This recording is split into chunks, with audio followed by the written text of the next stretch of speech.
Өміріне арналған сабағымызды одан әрі жалғастырамыз. Бүгінгі сабақ өткен сабақтың жалғасы. Ажар анамыз бен Исмаил алейхиссалам Зәмзәм суына тап болғаннан кейін айттық, төбеде құстар келе бастады су ішуге. Сол жерде құстарды көрген, өтіп бара жатқан араб тайпаларының бір тайпасы, ол Жүрхум деген тайпа еді дейді. Сол Жүрхумның азаматтары көріп, мына жерде бұрын құс ұшпайтын деп айтады дейді. Мына жерде бұрын құс ұшпайтын, демек бұл жерде су бар сықылды деп айтады дейді. Сонымен жаңағы адамдарын жіберіп барып, шынымен де қараса, әлгі жерде су атқылап ағып жатыр. Ажар анамызбен омырауында емізулі Исмаил алейхиссалам жатыр дейді. Осылайша сол елдің азаматтары, жаңағы Жүрхумның бір топ жігіттері келіп, судан несібелерін алуға рұқсат сұрады дейді. Сонда Ажар анамыз өзі андай ашық, кеңпейілді кісі болған дейді. Оларға рұқсат берді дейді. Судан ішуге рұқсат берді, бірақ бұл жердің билігін сендер иемденбейсіңдер деп айтады дейді. Тек сендердің несібелерің судан ғана болады деп келісті дейді. Осылайша екеуі келіскеннен кейін Жүрхум тайпасының халқы сол жерге келіп, Меккенің жаңағы Ажар анамыз отқан жерге келіп қоныстанды, олар көбейе бастады. Сол кездерде Исмаил алейхиссалам ер жетіп, үлкейіп өсе бастады дейді. Енді осы жерде Жүрхум деген кім? Соған тоқталып өтейік. Жүрхум тайпасы арабтардан болған 4 пайғамбар деп айтады. Пайғамбар саллаллаху алейхи вассалам, соның бірі Худ алейхиссалам. Худ пен Қахтанның арасында 2 ата болған дейді. Бұл Худтың қауымын Аллах тағала жоқ қылып жіберген. Жер бетінен жоқ қылып жіберген Худтың қауымы мына Йемен жерінде өмір сүрген. Сол Худтың қауымынан қалған бірең сараң арабтардан Қахтан бар екен. Соның немере шөберелерінен кейін Қахтаннан 2 ұл тарайды дейді. Оның біреуі Яғруб, екіншісі Жүрхум дейді. Жүрхум, мінекей, бүгінгі жаңа біздің кейіпкерлеріміз Жүрхум тайпасы, демек кімнің балалары екен? Худ алейхиссаламға тіреледі екен. Бұларды тарихта арабтар, немесе тарихшылар арабтарды жалпы 3 топқа бөледі. Біріншісі арабул бәдиә дейді. Жоқ болып кеткен арабтар дейді. Жоқ болып кеткен, яғни Алланың азабына ұшырап, апатына ұшырап жоқ болып кеткен арабтар.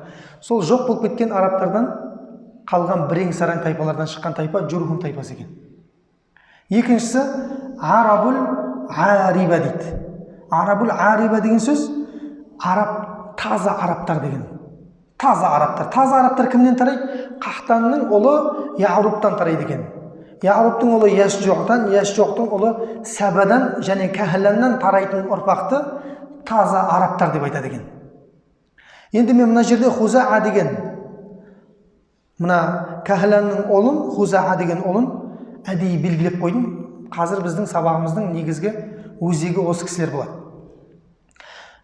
Жалпы осындай. Сонымен Ибрахим алейхиссалам бала Исмаилдің жас күнінде Ажар анамызға келіп кетіп тұратын дейді. Өйткені ол қаяқта еді? Шам жерінде еді. Палестинада қазіргі Халил деген жерде. Сол жерден келіп кетіп тұратын дейді. Бала Исмаил ер жетіп балиғатқа толған шағында сол Жүрхум тайпасында не істеді дейді? Жүрхум тайпасында өсіп ер жетіп, сол жерден араб тілін үйрене бастады дейді. Ананың арасында өскеннен кейін бала күнінде не істеді? Араб тілімен сөйлейтін болды дейді. Содан кейін балиғатқа толған сәтінде сол елдегі Жүрхум тайпасының, Меккеде қоныстанған Жүрхум тайпасының басшысы Саад деген кісінің Харра деген қызын алады екен. Саад деген кісінің Харра деген қызын алады. Екеуі некелескеннен кейін Исмаил алейхиссалам бір күні аңға шығып кетеді. Меккенің айналасы аңдарға толы болған дейді сол кездерде. Сөйтіп аңға шыққан кезінде Ибрахим алейхиссалам Меккеге келеді екен, баласының қал жағдайын білуге. Себебі бірінші мына үйленгеннен кейін арада бір шама уақыт өткен кезде, Исмаилдің некесінен кейін бір шама уақыт өткен кезде Ажар анамыз дүниеден өтіп кеткен екен. Сол Меккенің жанында жерленген Ажар анамыз. Сол хабарлармен Исмаил алейхиссалам келген сәтінде үйінде баласы жоқ екен. Үйіне келеді, келінге сәлем айтады, сәлем жолдап, кейін жағдайларын қалай деп сұрайды. Ана келін Ибраһим алейхиссаламға жағдайларының мүшкіл екендігін, яғни тағдырға наразы сөздерін айтады. Сонда Ибраһим алейхиссалам айтады, сен күйеуің келген кезде оған менен сәлем жолда дейді, бірінші. Екінші, оған айт, босағасын ауыстырсын деп айт дейді. Табалдырығын ауыстырсын деп айт дейді. Сөйтеді де Ибраһим алейхиссалам өзі қайтадан Шамға қарай кетеді. Исмаил алейхиссалам үйіне келсе, әкесінің иісі шығып тұр дейді. Сонда әйеліне айтады, біреу келді ме үйге деп айтады дейді. Я бір жаңа ақсақал келді үйге. Не деді? Жағдайымыз сұрады. Мен жағдайымыздың қалай бар, солай мүшкіл екенін айттым оған. Ол не деді? Ол саған сәлем жолдады және айтты, босағасын ауыстырсын деп айтты дейді. Ол келген менің әкем болатын деп айтты дейді. Ол келген менің әкем Ибраһим еді. Демек, сенің осы сөздерің үшін әкем не істеді? Сені талақ қылуымды насихат етіп кеткен екен ғой дейді. Өйткені ондай ұрпақтан шықпау керек болып тұр да, көрдіңіздер ме? Пайғамбар саллаллаху алейхи ва саллям ондай ұрпақтан шықпау керек болып тұр. Сонымен ол жаңағы әйелін талақ қылады. Кейін дәл сол рудағы үлкен ақсақалдарының бірі, басшыларының, ақсүйектердің бірі Мудоттың қызы Ра'ла деген қызды алады екен. Исмаил алейхиссалам Мудоттың қызы Ра'ланы некесіне алады екен. Дәл осы оқиға қайталанады. Әдеттегідей аңға кеткен кезінде Ибраһим алейхиссалам үйіне келді дейді. Сондай бір аққұба, сақалы ақ, өте нұрлы кісі болған дейді. Үйге келіп жағдайды сұрады дейді. Сәлем беріп жағдайды сұрап, сөйтіп айтқан кезде келін айтты дейді. Жағдайымыз жақсы, Аллаға шүкір деп айтты дейді. Аллаға шүкір, жағдайымыз жақсы деп айтты. Күйеуім аңда. Әкелген несібесімен жаратып отырмыз, Аллаға шүкір деген кезде Ибраһим алейхиссалам іштей разы болды оған. Не жеп отырсыңдар деді ғой Ибраһим алейхиссалам. Сонда ол айтты, ет пен нан жеп отырық деп айтады дейді. Ет пен нан жеп. Негізінде олай болмауы мүмкін дейді. Ол бірде бар, бірде жоқ дейді негізінде. Бірақ сондай шүкірлігіне риза болып, Ибраһим алейхиссалам, Алла сендердің еттеріңе де, нандарыңа да береке берсін деп айтты дейді. Сонда кейін айтады ғой, Пайғамбарымыз саллаллаху алейхи ва саллям бір хадистерінде айтады, егер де сол кезде жаңағы Исмаилдің әйелі дейді, үйде бидай да бар деп айтқанда дейді, жаңағы дәнді дақылдар бар деп айтқан кезде Ибраһим алейхиссалам оларға да береке тілеп дұға қылатын еді. Сол кезде Меккенің айналасы толған дәнді дақылдар өсетін мекенге айналатын еді дейді. Бірақ олай болмай қалды. Сонда қазір күйеуің келгеннен кейін күйеуіңе айт деп айтты дейді. Күйеуіңе айт, менен сәлем жолдап, кейін босағасын бекітсін деп айтып жатыр деп айтты дейді. Әйел таң қалып қалады келін. Сонымен Ибраһим алейхиссалам қайтадан кетеді. Кеткеннен кейін Исмаил үйіне келсе, әкесінің иісін бірден байқайды. Біреу келді ме үйге деп айтады дейді. Я бір аққұба, өте бір нұрлы шал келді үйге. Ақсақал келді. Не деді? Саған сәлем жолдады. Тағы не деді? Жағдайымыз сұрады. Жағдайымыздың бәрі Аллаға шүкір жақсы деп айттым. Бізге береке тіледі асымызға. Және не деді? Және күйеуіңе айт, босағасын бекітсін деп айтты дейді. Әкем сенімен бірге өмірімді жалғастыруды насихат еткен екен деп айтты дейді Исмаил алейхиссалам. Сөйтіп осы некеден, Исмаил мен Ра'ланың некесінен 12 ұл, бір қыз дүниеге келген дейді. 12 ұл, бір қыз дүниеге келген. Сол 12 ұлдың ішіндегі 10 ұлдан бұлар шашырап кеткен дейді. 10 ұлы, енді кейбіреулер көп таралмаған деп айтады. 10 ұлдың ішіндегі 2 ұлынан көп ұрпақ тараған екен. Оның біреуі Нәбіт, екіншісі Қайдар екен. Нәбіт. Бұл қазіргі мына Иордания жеріндегі Петра деген қала бар, үлкен таулардың арасына салынған, қазіргі әлемнің 7 кереметінің біріне кірді. Сол қаланың тұрғындары осы Нәбіттің ұрпақтарынан шыққан, шөберелерінен шыққан кісілер екен. Мемлекет құрған. Ол жерге Александр Македонский Ескендір Зұлқарнайдың өзі келген екен соғысуға. Ал Қайдардан, мінекей, бізге маңыздысы кім? Қайдар екен. Бізде атақты қазақта ғалым кісілер бар ғой, Мұхаммед Қайдар Дулати деген. Қайдан алынған екен? Демек, Исмаил алейхиссаламның ұлдарының атынан алынған екен. Біздің қазақтың атауларының көбісі ата бабаларымыздың осындай діндегі нәрседен алынған екен. Сол Қайдардан араларынан бірнеше ұрпақ келіп, кейін Аднан деген кісі шығады екен. Аднан деген кісі шығады. Дәл осылай Аднан мен Ибрахим алейхиссаламның ортасы, Исмаил емес, Аднан мен Ибрахим алейхиссаламның ортасында 40 ата бар дейді. Қайдар мен Аднанның арасында демек 37 немесе 38 ата болған дейді. Кетті ғой. Бұларды енді не деп айтады тарихта? Арабул мустаараба деп айтады екен. Араптанып кеткен арабтар. Негізі араб емес, бірақ араптанып кеткен арабтар. Исмаил сол тайпада өсті, Журхумда, сол жердің қызын алды, содан ұрпақтар шығып араптанған арабтар деп аталып кетті дейді. Ибрахим алейхиссалам мен Исмаил екеуі кездескен кезде біраз уақыттан бері бір-бірін көрмеген да, сондай бір екеуі қатты жаңағы мейірлене құшақтасты дейді.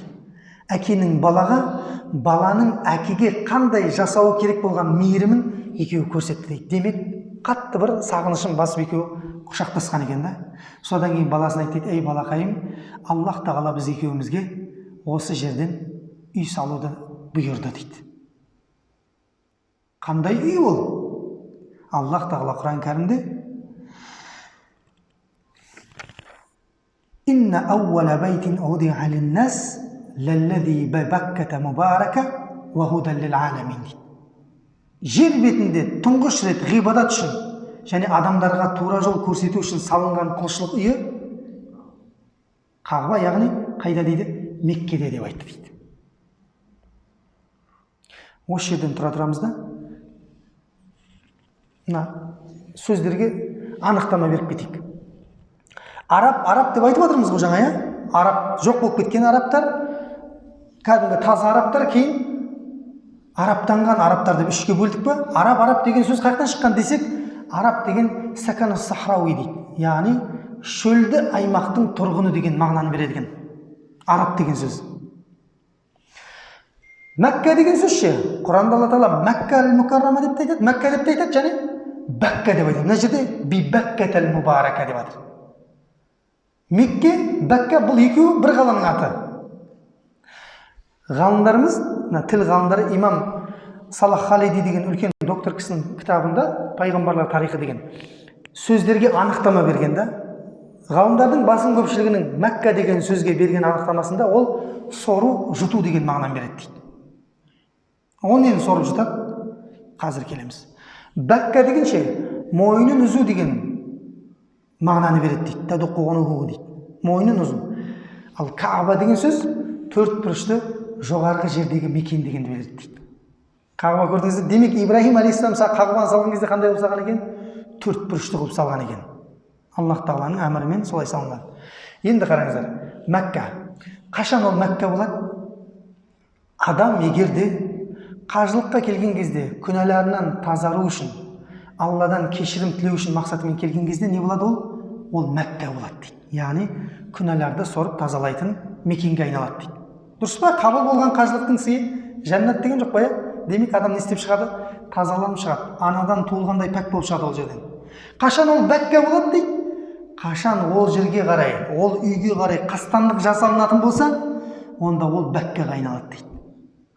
Үзіп алады дейді мойындарды. Мысалға, піл оқиғасы.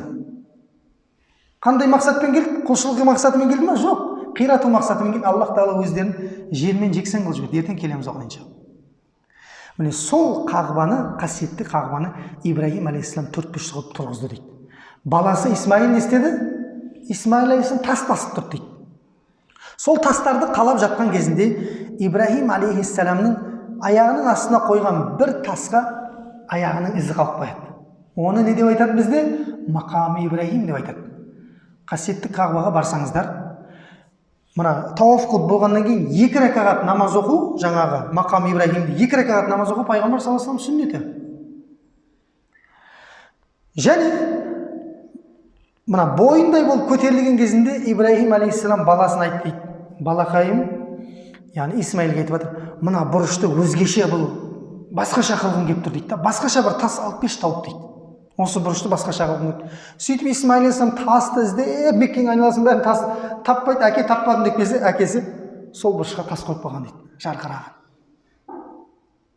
Ол қандай тас? Қара тас. Жәннаттан түскен асыл тас дейді оны. Пайғамбар саллаллаху алейхи айтады, ол негізінде сүттен аппақ болған дейді. Адамдардың қараюымен, күнәлардың көбеюімен ол қарайды дейді. Сол сияқты мақам Ибраһим бар ғой. Пайғамбарымыз хадисінде айтады, мақам Ибраһим мен мына қара тастың нұрын Алла көмкеріп қойған дейді. Алла көмкеріп. Егер де екеуінің нұрын ашып жіберетін болса, күллі жер бетін нұрға бөлейді дейді екеуі. Мақам Ибраһим мен жаңағы қара тас бар ғой, күллі жер бетін нұрға бөлейді деген Пайғамбар саллаллаху алейхи деген хадистер бар екен. Сол қағбаны салып бітіріп, жаңағы құрылысын тамамдап жатқан кезде не деп айтты дейді? وَإِذْ يَرْفَعُ إِبْرَاهِيمُ الْقَوَاعِدَ مِنَ الْبَيْتِ وَإِسْمَعِيلُ رَبَّنَا تَقَبَّلْ مِنَّا إِنَّكَ أَنْتَ السَّمِيعُ الْعَلِيمُ деп айтты. Екеуі Аллах тағаланың бұйрығымен Алланың үйін салып жатыр. Аллах тағаланың бұйрығымен салып жатыр. Сонда да не деп айтып жүр дейді? Ей Раббымыз, бізден қабыл етші деп айтады дейді. Бізден бұны қабыл етші, ақиқатында сен естуші және барлығын білушісің ғой деп айтады дейді. Және не деді Ибраһим алейхиссалам осыны салып жатқан кезінде? Раббана ва баъат фихим расулан минхум ятлу алейхим аятик. Міне біздің негізгі айтуымыз керек болған нәрсе осы еді ғой, келдік ақырында. Айтты ма, мен атам Ибраһимнің дұғасымын деді ма Пайғамбар саллаллаху алейхи ва саллям? Қай кезде дұға қылған екен? Қағбаны салып жатқан кезде дұға қылған. Ей Раббымыз деп айтты Ибраһим. Бұлардың өздерінің арасынан, осы жердің өздерінің тұрғындарынан сенің аяттарыңды оқитын пайғамбар шығар деп айтты, елші шығар деп айтты дейді. Осы жердің тұрғындарынан шығар елші. Ва юаллимухумул китаб, және ол кітапты үйрететін болсыншы деп айтады дейді. Кітап не ол? Аллах тағаланың Құраны. Уал хикма, даналықты үйрететін, күллі діннің ілімін, даналықты үйрететін пайғамбар, елші шығаршы деп айтты дейді. Ва юзаккихим, және оларды тазалайтын дейді. Неден тазалайтын? Аллах тағалаға серік қосудан тазалайтын, және олардың жандары мен жүректің дерттерінен тазалайтын елші шығаршы деп дұға қылып жатыр екен да Ибраһим алейхиссалам. Мінекей Пайғамбар саллаллаху алейхи айтқан хадис осы күні қылған Ибраһимнің дұғасы екен. Енді түсінікті болды. Неге Ибраһимнің оқиғасын айтып жатыр деген сияқты сұрақтар туылуы мүмкін ғой. Ибраһим алейхиссаламның оқиғасын, өмірін айтудағы мақсатымыз осы Пайғамбар саллаллаху алейхи ва салламға қылған дұғасын айтуымыз еді ғой. Міне келдік сол. Иннака антал азизул хаким, ақиқатында сен өте үстем және күллі даналықтың иесісің дейді Ибраһим алейхиссалам. Осылайша Қағбаны салып бітірді. Қағбаны салып бітіргеннен кейін Ибраһим алейхиссалам 3 күн бойы бір түсті қайта-қайта көрді дейді. Түсінде баласын бауыздап жатыр екен да. Түсінде баласын бауыздап жатыр. Сонымен баласына келіп айтты ғой, бұл түс пайғамбарлықтың бірнеше бөліктерінен болған бір бөлік, 40-тан бір бөлігі деп айтады. Түс көру, қайта-қайта түс көру уахидың бір бөлігі екен да. Сонымен Ибраһим алейхиссалам баласына айтқан кезде, я абати ифъал ма туъмар дейді. Ей әкетайым, өзіңе бұйырылған нәрсені істе деп айтады. Мені сабырлы құлдардың қатарынан табасың, иншалла дейді. Иншалла. Егер Алла қаласа, мені сабырлылардан қатарынан табасың дейді. Неге? Өйткені мен қазір сабырсыздық танытып қоюым мүмкін. Егер Алланың тауфиқ сәттілігі болмаса деп жатыр ғой Исмаил.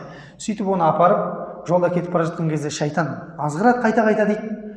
Оны таспен атқылайды. Міне көрдіңіздер ме? Қажылықтың рәсімдері орындалып жатыр. Кеше Ажар анамыз Сафа мен Марваның арасында жүгіріп, қажылықтың бір рәсімін, умраның бір рәсімін өтеген жаңағы бекіткен болатын. Бірақ ол кісі жүгіріп жүрген кезде соны бекіту үшін жүгіріп жүр ме? Жоқ. Аллах тағала солай болуын қалады.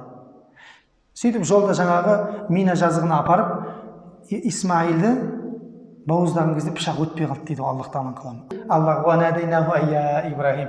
Біз ей Ибраһим деп дыбыстадық дейді Аллах тағала Құран кәрімде. Сөйтіп оны ұлы бір құрбандықпен сүйіншіледік. Қандай ұлы құрбан? Оған жаңағы бір қошқар түсірген дейді. Тағы не болып жатыр енді? Тағы қажылықтың рәсімі болып жатыр. құрбандық шалу деген. Сонымен құрбандыққа әлгі қошқарды шалды да Аллах тағала екеуінің қандай ұлы дәрежедегі, қандай ұлы сынақтан өткендігін Аллах тағала Құранда екеуін де мақтан етеді. Аллах тағала Ибрахимді де, оның ұлы Исмаилді де екеуін де мақтан етеді Құран кәрімде. Оны күллі әлемге, қияметке дейінгі келетін ұрпаққа оларды мақтан қылып қойдық деген аяттардың мағынасында келеді екен. Қандай ұлы сынақ? Өзің балаңды өзің құрбандыққа шаласың ба? Аллах тағала өзінің баласын өлтіруді қалады? Жоқ, сынақ етті бұның барлығы. Сондықтан пайғамбар саллаллаху алейхи вассалам хадистерінде не дейді? Ең ұлы сынақтар пайғамбарларға келеді дейді. Қой, мен баламды мауыздай алмаймын деп айтуы мүмкін бе? Бірақ өтті сынақтан Ибраһим алейхиссалам. Одан кейінгі сынақтар иманға байланысты келеді дейді. Ғалымдарға, одан кейін ізгілерге деген сияқты. Міне осылайша сол жерде жаңағы Журхум тайпасы мен мынау Қайдардан қалған ұрпақтар тарап жатты.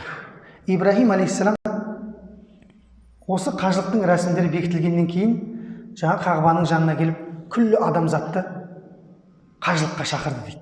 Оны қияметке дейінгі келетін бүкіл адамзат естіді дейді. Қабыл алды дейді. Дұрыс па? Қазір жүрегіміз неге соғып тұрады Мекке, Мәдина деп? Аллах тағала Ибраһим алейхиссалам шақыруын жеткізген барлығымызға. Қазір Абраха деген біреу шақырады ғибадатханасына, бірақ ешкім бармайды да оған.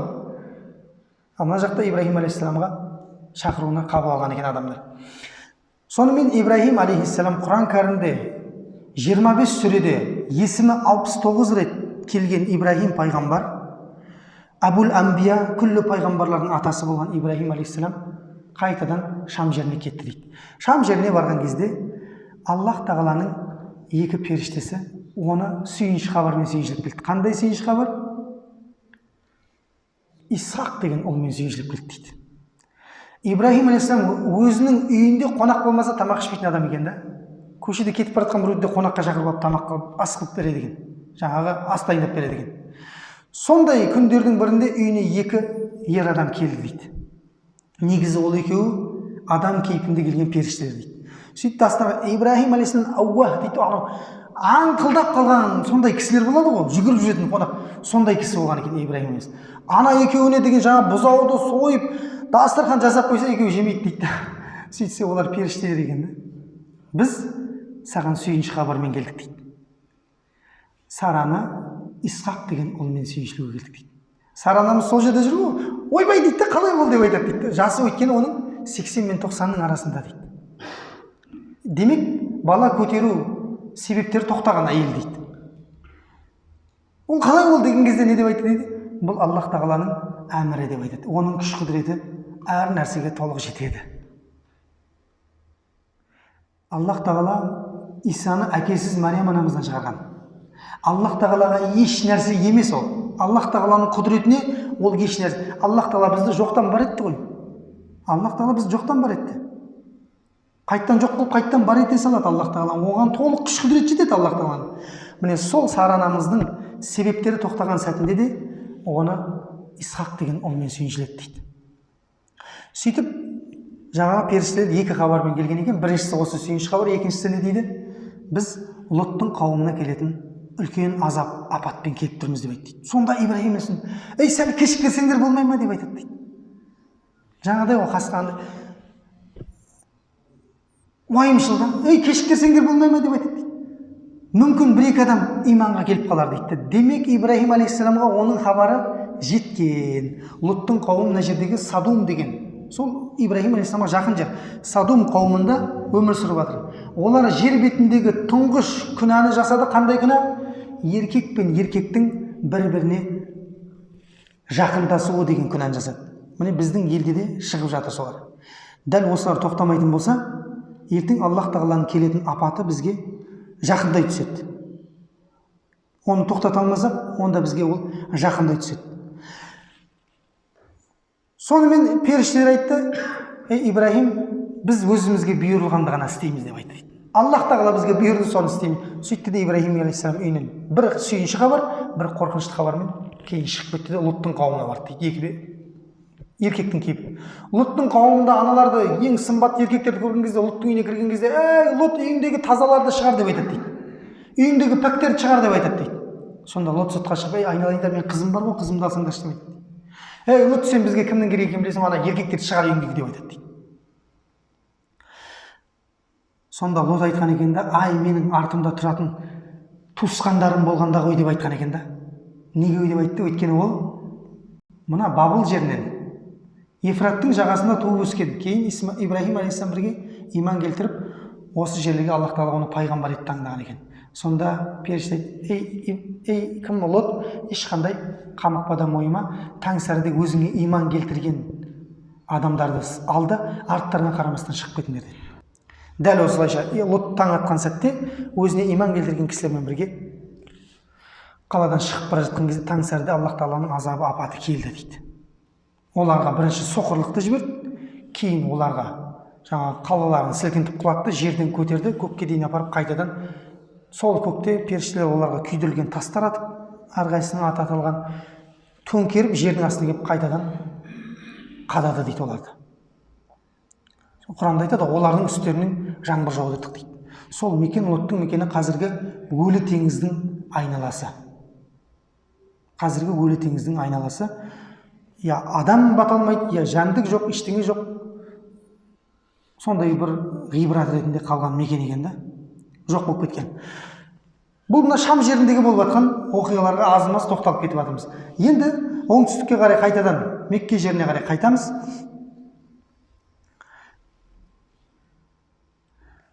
Мекке жерінде Исмаил алейхиссалам, ол кісінің есімі Құран кәрімде 12 мәрте аталған 8 сүреде дейді. Со Ибраһим алейхиссалам 200 жасына келген кезде дүниеден өтті дейді. Одан кейін 137 жасына жеткен кезде Исмаил алейхиссалам дүниеден өтті. Меккенің билігі кімде еді? Меккенің билігі Исмаил бар кезде Исмаилде еді. Өйткені Жүрхум қандай келісім? Біз тек несібеміз судан ғана болады деп келісті ғой ажарланамызбен, дұрыс па? Енді